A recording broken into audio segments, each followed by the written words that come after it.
Hello, I'm Will, and this is Mike with the Tabletop Donkeys. Hello. And in this video, we're going to be looking at issue 41 of Warhammer Age of Sigmar Stormbringer magazine, which came with the second sprue of parts to make our new Spirit of Durthu for the Sylvaneth collection. So we'll be looking through the magazine at the painting and building instructions for that. It will be having its debut in our battle report as the Forces of Order move through into the realm of metal.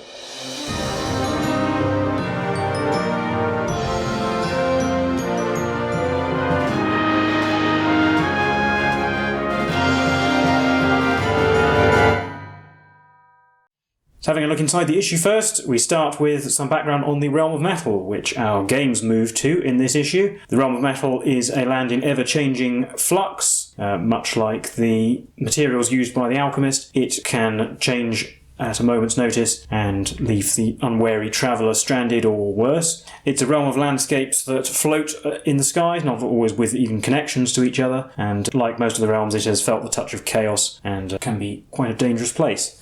Again, it's a land of flux constantly defined by transformation. There's a bit about the realm stone of Chamon, called Chamonite, which is a sort of coalesced gold magic that looks a bit like a sort of blobs of soft silver. And like all the realms, it is beset by war. But then we're straight on to painting guides. First up, we learn a new technique called dry brushing, which uses the two dry brushes that subscribers to the magazine will have by this point. But before we get on to that technique, there's also a little bit about how to clean brushes that have got paint dried into them. Basically just use a little bit of soap and you can bring a brush back to life that was previously full of paint. So dry brushing is a technique for highlighting the raised edges of models. It works particularly well on things with a lot of texture, and especially good for scenery as well, being generally large things with texture on it. So to do so, you get a bit of paint on your brush and then wipe almost all of it off on a piece of tissue or similar, so that there's only just a bit of pigment left on the bristles and most of the dampness of the paint has gone, hence the term dry brushing. And then you draw the bristles lightly across the surface that you wish to highlight, and it deposits a bit of pigment on the raised surfaces. So you'd normally use a lighter colour so that you get a nice textured finish, as you can see here. You do have to make sure there is really quite a little paint on your brush though, otherwise you just end up with too strong an effect, which can not look so good. Then we have the painting guide for the Spirit of Durthu, which we got the second part of in this issue. We built it in the previous one, starting off fittingly with dry brushing, so painting the whole model Abaddon black and then dry brushing the entire model with Catachan flesh to give a very dark brown look to the bark. And although it's a large model, it is essentially just a much larger version of the Sylvaneth we've already painted, so it's actually not that many stages. Undercoating the sort of under bark with Corax white, and some more Corax white as well. Incubi darkness for some of the tendrils, a bit of metal on the hilt of the sword, and then Auric flesh for all the leaves and vines and things. And then also some wraithbone for skulls and the model's face, and a bit of gold on its base. Then shading all of those areas with a variety of colours, and using Gryph-Charger Grey and Gryph-Hound Orange contrast paints for the under fleshy bits and the fiery runes and the sword, respectively. And that's basically it up to this point. So there you can see, even though it is a big model, there's not actually that many colours. And another angle on it there. There's also a fold-out that comes with this issue, which on the inside has a map of the Spiral Crux, the sort of heartlands of the Realm of Metal. Once again, previously an amazing landscape that has been twisted and distorted by chaos and the battles that have been fought here. And there's also a little bit about some famous locations, including Barak Nar, the greatest skyport of the Karajon, and Scrappa Sbil, one of the capital cities of the Gloomspite Gits. On the other side we have some of the forces commonly found in the Realm of Metal, so principal among these are the Karajon overlords, the sky-dwelling Duardin with their sky ships, who can be found throughout, but there's also a lot of a heavy presence of the forces of the Chaos God Tzeentch there. Tzeentch, being the god of change, has particularly set his eye on the Realm of Metal. But also some other factions, the Celestial Vindicators storm hosts, who have a burning hatred of chaos, and their Stormkeep in the city of Vindicarum. The Iron Golem are a chaos cult that is obsessed with weapons and armour, and forges the best they can out of the many metals of the Realm of Metal. And then, of course, the Gloomspite Gits, which infest basically every dark corner of the Mortal Realms. Anyway, now I can hand you over to Mike, and we'll look at the Spirit of Durthu's warscroll and see it in our game. So now we've finished painting our Spirit of Durthu, we can have a look at his warscroll. So he has a 5-inch move, 14 wounds, a 3+ save and 9 bravery. And you can see on his weapons, some of their statistics are marked with that little starburst pattern. I'll explain that in a little bit. First up, he has a missile weapon, his Verdant Blast, has a 15-inch range, starburst number of attacks, hitting on 4s, wounding on 3s, -102 damage. His Guardian Sword, his first melee weapon, has a 3-inch range, 3 attacks, hitting on 3s, wounding on 3s, +2 rend and starburst damage. And the Massive Impaling Talons, 1-inch range, 2 attacks, hitting on 2s, a starburst to wound, -2 rend and 3 damage. And what all those starbursts mean, as you can see on the damage table, is that some of these statistics depend on how many wounds he suffered. So as you can see, as he takes more damage, his Verdant Blast will have fewer attacks, his Guardian Sword will do less damage, and his Massive Impaling Talons are harder to wound with. And for his other rules, he has Ground Shaker, which is a monstrous rampage that he can carry out instead of any of the other ones available. And if you do so, you pick one enemy unit within 3 inches of him, and roll a dice. On a 3+, the Strike Blast effect applies to that enemy unit in the following combat phase. So remember, monstrous rampages are carried out at the end of the charge phase, even if it isn't your charge phase. And then Spirit Pass and Wrathful Guardian both apply to the Sylvaneth battle trait with the overgrown terrain features and wildwood. Spirit Pass, it allows him to teleport between overgrown terrain features or awakened wildwoods, as long as he starts wholly within 6 inches of them at the start of the moon phase, and he has to appear more than 9 inches away from all enemy units. And the Wrathful Guardian just gives him +1 to the attacks characteristic of his Guardian Sword, while he's wholly within 9 of any overgrown terrain feature or awakened wildwood. Other keywords, he is a hero, so technically that means he could be your general and can be given artifacts. He's not a unique hero, even though Spirit of Durthu does seem like it could be a unique name. They are not unique characters. And here you can see tutorials for those abilities, but it does note that we will learn about the Sylvaneth battle trait in a future issue, so we will be able to make use of Spirit Paths and the Wrathful Guardian as well. And also new in this issue, because we're heading to a new realm, we're actually getting our first battle pack, or the Realm Scout battle pack. So we learned about battle packs before. This is essentially a collection of rules that are applied to a series of games.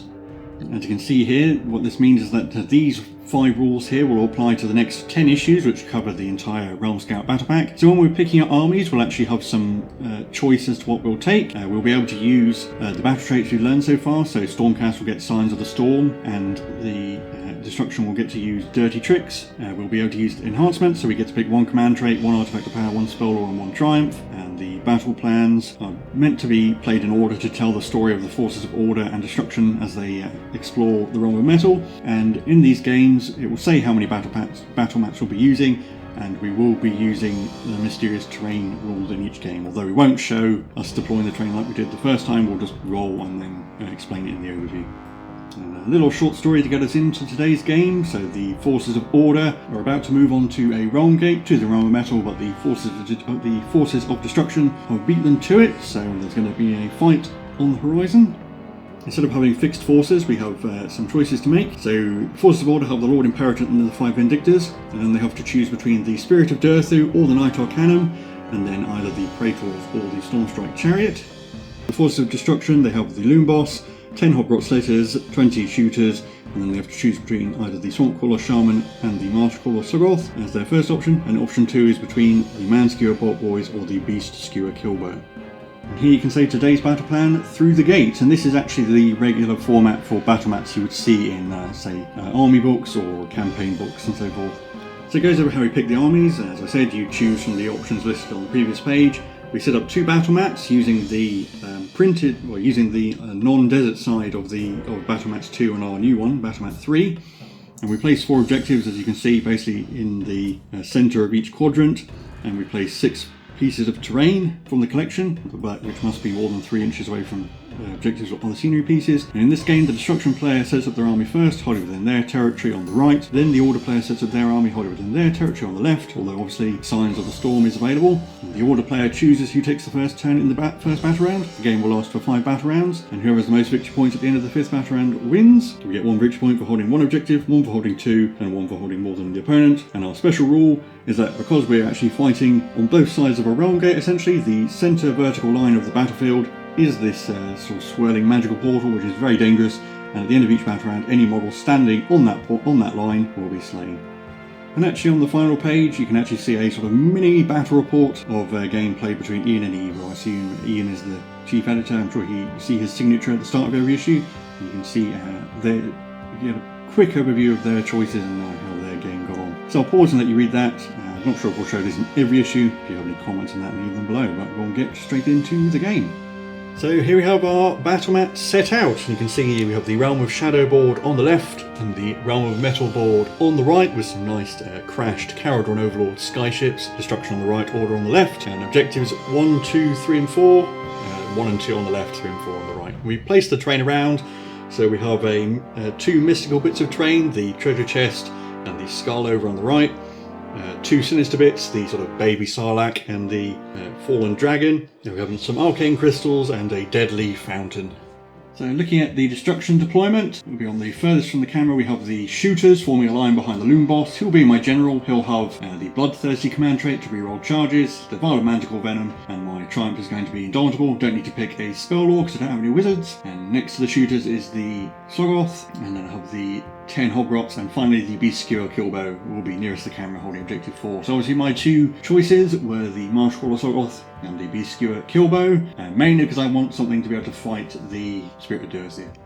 And then you can see my deployment. So my choices, I've picked the Spirit of Durthu over the Knight Arcanum, mainly because it's new, but also because it's kind of better. And I've also picked the Chariot rather than the Praetors, because actually I want a fast-moving unit to go and attack the Destruction Forces early on. The Chariot and the Lord Imperatant are deployed near Objective 2. The Lord Imperatant, Helio Hammerfist, is going to be my general. He's going to have the Battle Lust command trait as well, so reroll run and charge rolls. The new Spirit of Durthu is called Elderwraith Oakenheart, is standing over by Objective 1. I've given him my Artifact of Power, which is going to be the Cedar Rebirth. Go for that for the more reliable healing. The Vindictors I have deployed in Scions of the Storm, so they'll be arriving later. And finally my Triumph is going to be Bloodthirsty, so let's reroll a charge roll once per game.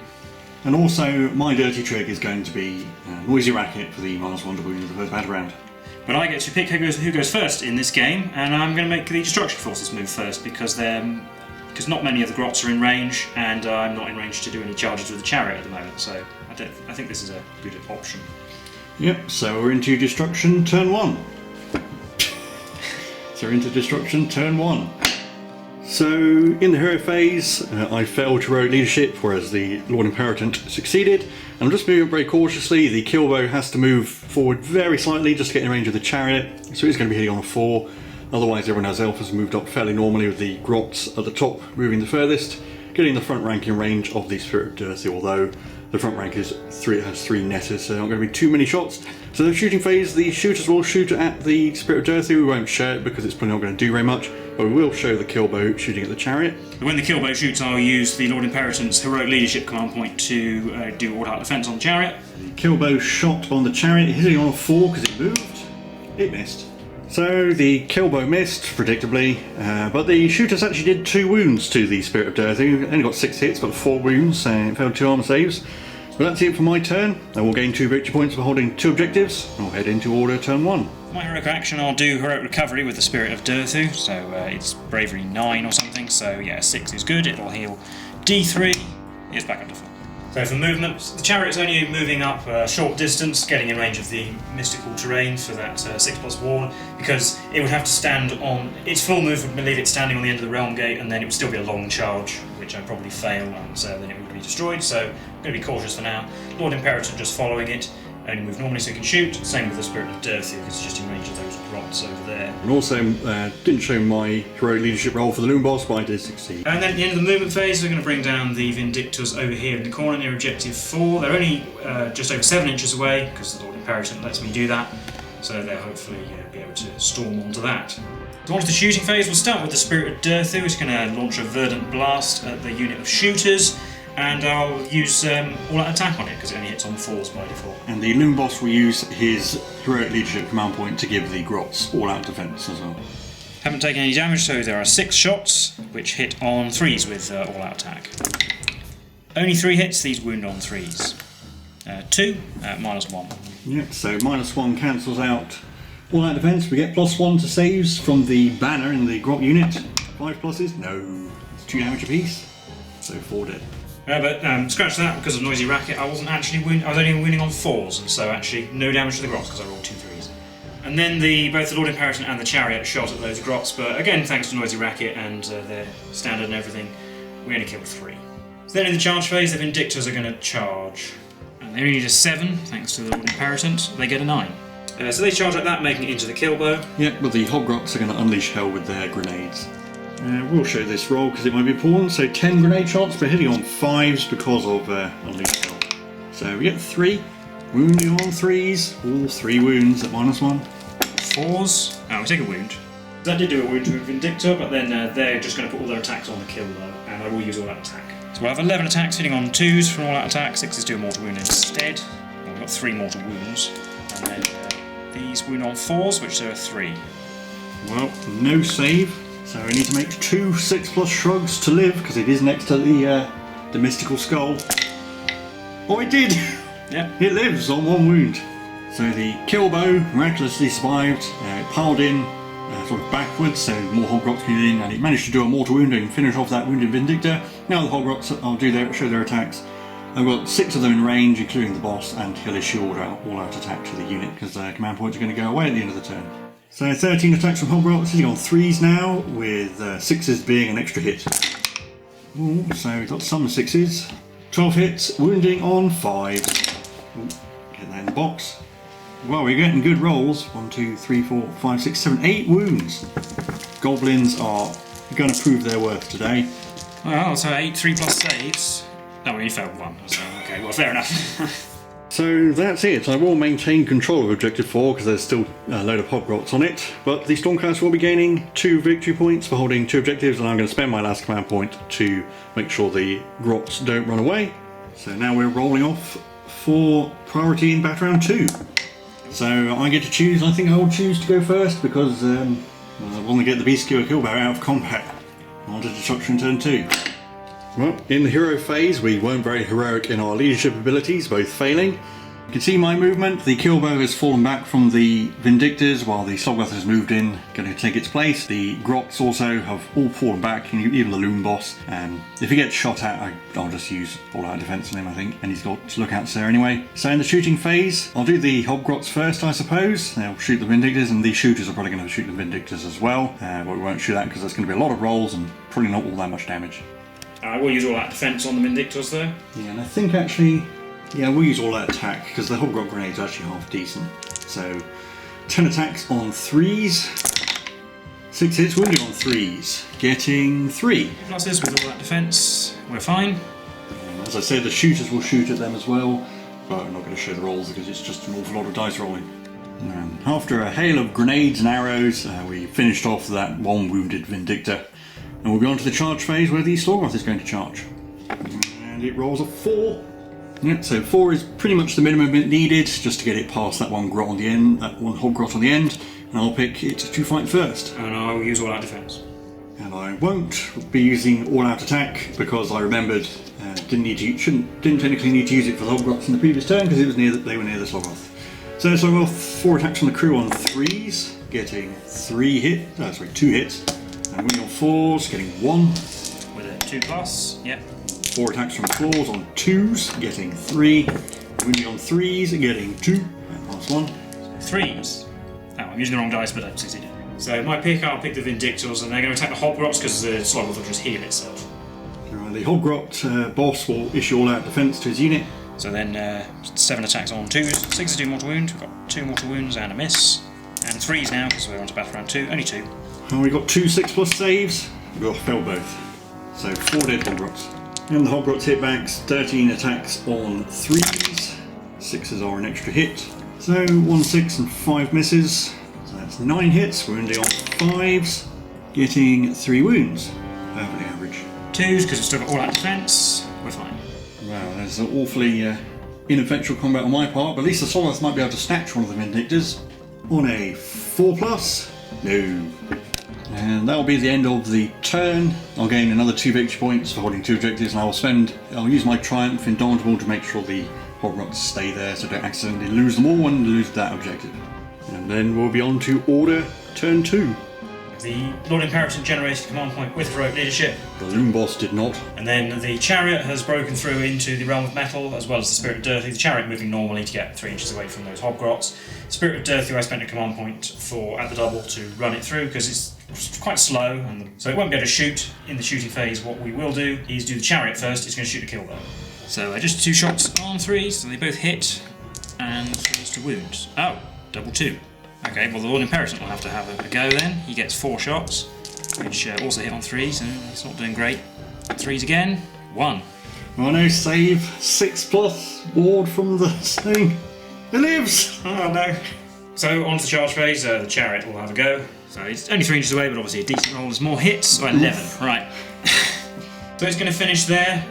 I could theoretically charge the kill bow and smash it with the impact hits before it gets to Unleash Hell, but I'm not going to waste an 11 on just one wound model, so we're going to go for the slog off instead. Yeah, but I will Unleash Hell with the kill bow.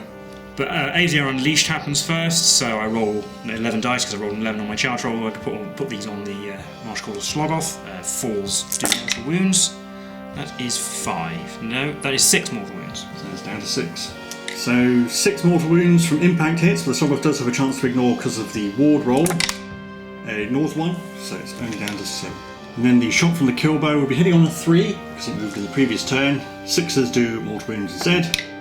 It hit. Step 1. Wounds on a 3. Oh, it wounded. -2. 5+ save. Nope. Ooh. So I get to roll 12 dice because the chariot has 12 wounds and 5 pluses do damage. So that's 1, 2, 3. 3 5s plus 2 is 5 damage in total to the chariot.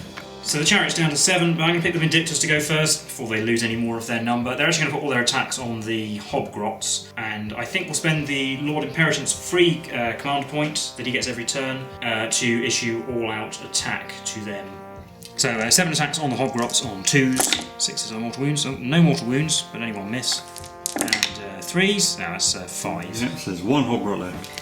I'll do the slog off, it's going to attack the chariot. And I'll issue all-out defense with the Heroic Leadership command point from the Lord Imperatant. Yeah, and it has -1 to hit because of Blazing Fervour, I think it's called, but that will be cancelled out by the Hogwarts +1 to hit. So the slog off's +1 to hit. So 4 attacks from the crew on 4s, getting 1, and a 4, yep. 2+, yep. And claws on 3s, getting 3, and 3s, getting 1, -1. 4. That's saved as well. I've just got the chariot. It's going to put all its attacks on the slog off, although we powered in to make sure the kill bow is kept within 3. Do the steeds first on 3s, getting 4, and 3s to wound, just 2, but these are at -2. Yeah, so 6+ armour. Ooh, made 1. And do wards at the end. Yeah, do wards at the end, because it's only 1 damage. Yeah. And then the axe, which hits twice, and does 2 wounds as well, at -1. 5s. Nope. So 3 ward saves. Oh, we ignored 1, so it's down to 5.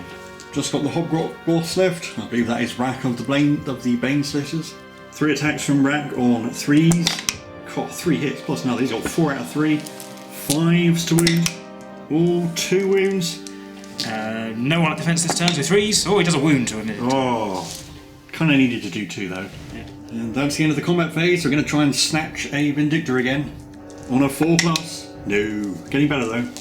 Battleshock phase, Brack's going to run away because he's bravery low and he's lost 4 of his friends. And that will mean the Stormcast will take control of Objective 4 and gain 3 victory points for holding 3 objectives. That's the end of the battle round. And rolling off for battle round 3 priority. It's the same. I won because it's a tie, so I guess I'll go first. Destruction turn 3. Hero phase, Lord Imperatant failed heroic leadership, I succeeded. Don't think we're going to do any moving. I think the grots really need to be on the objective, and I want the killbow to shoot the chariot. Also, the Slogoth regenerated 2 wounds, back up to 7. So, on to the shooting phase. Start with the killbow, it's going to shoot the chariot. I used the Lord Imperatant's free command point per turn for all-out defense. It's from his special ability. So the shot from the killbow hits on a 2. So obviously it missed. And then the grots will shoot the Vindictors again. And again, won't show because this is a lot of dice and probably not that much damage. So, showing the save rolls for the Vindictors, the grots got 10 wounds, and I did use all-out attack on them as well with the command point. And I didn't use all-out defense on them this time, so 3s. That's 2 wounds. Oh, it killed a Vindictor. Right, then we're through to the combat phase. So I forgot last turn I could have actually piled in the killbow to fight the chariot, and Will has graciously allowed me to do it in this turn, so retroactively. Just in case you're confused as to why it hasn't moved what it's fighting. So it would have had 4 attacks on 4s because the chariot made a charge move. 62 mortal wounds. So he got 1 hit. And he wounded. I didn't. I saved though. So after that short view back to the past, back to the present, where I'm picking the Slog-Off to fight first in the combat phase, and it will attack. You know what? It will attack the Vindictors. I think I'll like defense on them. 4 attacks from the crew on 3s, getting 2, and 4s, getting 1. 2, yeah. And the claws on 2s. Oh, it's getting tired now. It's got 2 hits, and it wounded twice. At -1. 3s. Oh, it failed one. Whoa. That's 2 damage, isn't it? Yeah. So Prime's down to 1 wound. So Vindictor Prime is left on a wound. But he is now safe, so we'll do the chariot. We'll put the axe attacks on the bow, try and get rid of the thing, and then the griff charges on the Slog-Off. I might as well all-out attack as well, just because I can. So and the Slog-Off, I think, is just in range of the Loom Boss, and he'll use free command point to issue all-out defense to it. we'll do the axe on the bow first, so it still miss with 1 attack, and wounded twice. Ooh. Nice one. Double 6 to live. No, out of 6 plus ward. That was the ward. It has no save. I'm sorry. I should have used all-out defense on it, so it might have lived, but no, he needed 2 6s on that ward roll to live, and he did not, so he's dead. Then the griff charger is on the Slog-Off on 2s, right, that help them, and 3s. 5 at -2. Yeah, so all-out defense means 4 plus. Made 2, and then, 5s, Yeah, I think you still need 2. but I still made 2. And 6s to ignore, plus an extra 1. Nope. So it's down to 4 wounds. So Killbow's dead, and we've got the Vindictor Prime to fight the Slog-Off. 6 is a mortal wound, just 1 hit. And a 3, there's a wound. 4 plus save, made it. And that is the end of combat phase. So we'll try and snatch the Vindictor Prime. Oh, we did. So that does finish off the Vindictors, but the Stormcast will still hold Objective 4, because I don't have enough to take control of it. And that means I only get 1 victory point for holding an objective, and we're on to Order turn 3. Well, for heroic actions, it is both the Spirit of Durthu's and the Loom Boss's finest hours. And then the Spirit of Durthu has moved up right in front of the grots, the Lord Imperator moving up towards Objective 4. So the Spirit of Durthu will shoot at the grots. Verdant Blast with 6 attacks on 3s, ooh, only 2 hits. Hits on 4s, so only 1 hit. But it does wound on a 2 because it's his finest hour. It did. And yeah, that's 2 dead grots. No, we got a 6 plus armor save. No, that's 2 dead grots. So 2 dead grots. Chariot shot at the Slog-Off and did nothing, but the Lord Imperator managed to do a wound.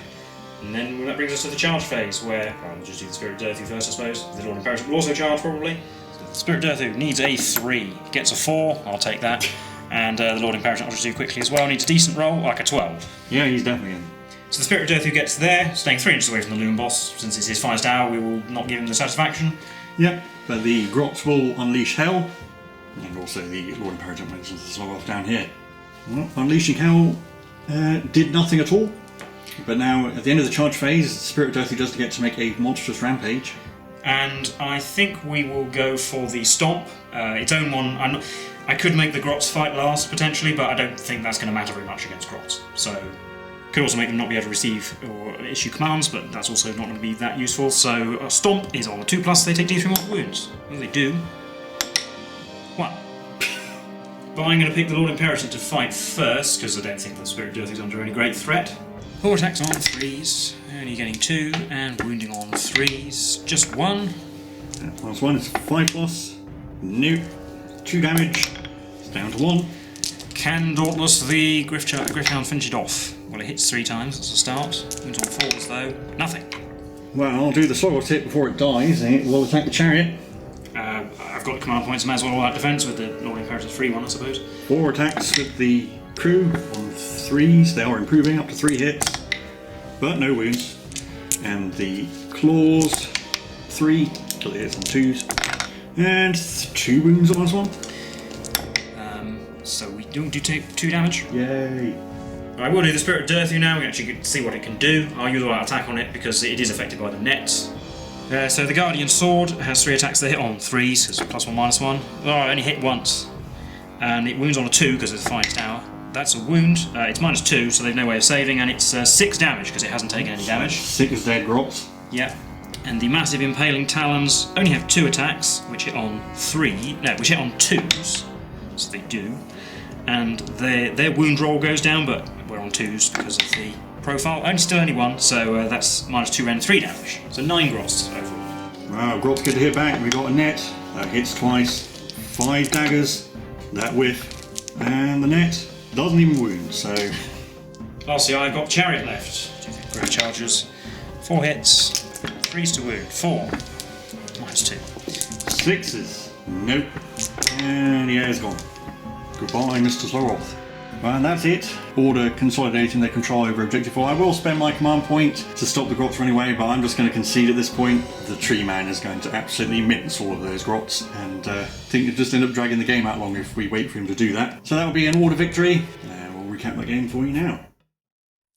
So that was issue 41 of Warhammer Age of Sigmar Stormbringer magazine. How did you think that went? Well, not wanting to blow my own trumpet too much, but it actually even went better than I expected it to be honest. We'll obviously talk about it more extensively, but the Spirit of Durthu is considerably more powerful than the Knight Arcanum, and so it's the obvious choice to take, and it's going to be very difficult for this Destruction army to deal with, basically. But on top of that being there, the Vindictors coming in, making their charge, keeping you pinned on Objective 4. I never really had any worry that you would take my home objectives, so all I really had to do was take one of yours for just a turn, which I managed, and then I would win the game. So it all kind of went to plan, really. Part of that was taking the Chariot instead of the Praetors, because the Praetors would have taken far longer to get there. I wanted something that had a lot of wounds and was going to go and be annoying and keep you pinned back, and that did exactly what I wanted it to. Yeah. And it did a lot of impact hits on the way in as well, which is just a bonus. I mean, to be honest, I think if you'd gotten to go first in any of the 3 battle rounds, I think you would have won earlier. Yeah, the Spirit of Durthu took a while to get there because it's really slow, but when it did,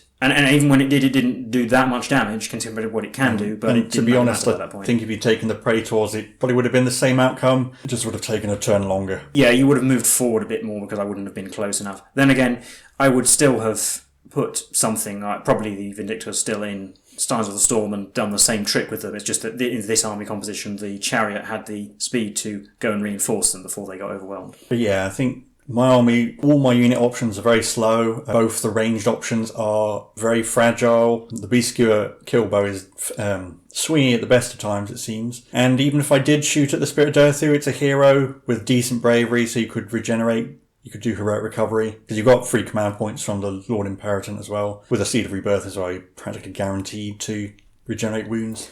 Yeah, I didn't even need the Seed of Rebirth as it turned out, because you stopped shooting at it. But and the Spirit of Durthu, you roll badly. I would have expected it to annihilate basically anything it comes into contact with. Yeah, as long as it hasn't taken damage, the sword doing a flat 6 damage, combined with a decent shooting attack and a decent enough secondary attack as well. If it had rolled a bit better, that unit of grots would have gone in one turn. And it's even got its own unique monstrous rampage, so if I charge a unit into it, which only the Sloggoth would probably have even a vague chance.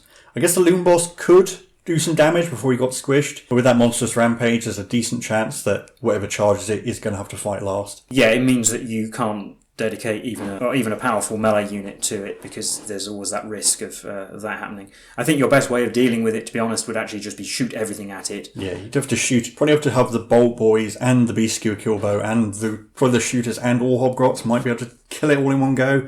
Or with spells, actually. It doesn't have any kind of ward, so it is vulnerable to mortal wounds. Yeah. So. Of course, it is a hero, so you can give it the Amulet of Destiny and give it a ward, but it's still only a 6+, so it's not great. I mean, it depends on the battle plan you're playing, but in a lot of cases, your best bet might actually just be to run away from it because it's slow. Of course, it can run like it did, then it can't shoot. You can outmaneuver it because it's slow. Having said that, we don't have the Sylvanesh battle trait yet, which does basically let it just teleport around the map, which somewhat counteracts the fact that it only has a 5-inch move, so you can't even necessarily rely on that. Seems kind of weird that he just sort of appears. He was mentioned in the previous battle, but he's not even mentioned in the little short story leading up to the game, which is a bit disappointing. Especially given in the previous issue, the story was that we're trying to meet up with a powerful ally, which is obviously this, and then it's just not mentioned. But anyway, never mind. Yeah, no doubt he'll be showing up in the future. And we're starting a new battle pack. This obviously is more part of the core rules, actually giving us a battle pack to use. Again, it was just a selection of rules. And effectively, it just means we don't need to go over deployment, and you can just assume mysterious terrain is going to show up, and we'll be choosing armies from similar lists to these. It is nice to start choosing our own armies. Again, it gets you to think about which units combo well together. And then, obviously, the Spirit of Durthu model is pretty cool. A big angry tree with a sword. The kit does actually make 3 different models. It makes the Tree Lord Ancient and the Tree Lord, which are alternative Sylvaneth units. It's a really detailed model. Imagine contrast paints will work really well with it, and dry brushing certainly works really well with it as well because of all the texture on the bark and such, and there's lots of little details you can choose to pick out. But having said that, as a large centrepiece model, it's still reasonably easy to do for beginners. Because of the painting options you have like that with those kind of paints, it's, I think, actually quite a good model for a beginner to make look good. Yeah, because it's all sort of organic textures and whatnot. But anyway, I don't think there's too much more to say about this game as this issue, so as always, if you like this content, do leave a like and subscribe, and we'll be continuing our coverage of Stormbringer. If you play Sylvaneth and use the Spirit of Durthu, leave any comments about how you use them, or whether you decided to build a different tree man as part of your collection rather than if you're not following the collection exactly. Well, let us know. We've been the Table Donkeys, and we'll see you in the next one. Bye for now.